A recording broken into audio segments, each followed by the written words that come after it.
Welcome to day 8 of the 12 days of business. Let's have a look at today's question. So we have two questions here. You've got a part 1 and a part 2. So you can see that Daniel predicted that his financial state of his enterprise will show that he has a net profit of minus £769, otherwise known as a loss.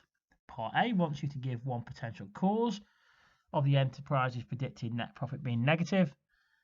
And part B wants you to give one other action that the enterprise could take to overcome the cause of the predicted net profit being negative. Now you can see that he's already said one method is to improve his predicted net profit is to advertise a business. So you can't use that as your answer is gone already. Unpause the video when you want to see the answer. So you've got a range of questions to give here, but one of the answers you could have given is you could have said his operating costs such as rent or his wages or his utilities are too high. You could have said that his cost of sales, because remember this is net profit, so this one's based on both. His cost of sales is too high and he needs to find a cheaper supplier. Or you could have actually said something like he needs to increase the number of sales or put his price up, for example. They'd all address that issue.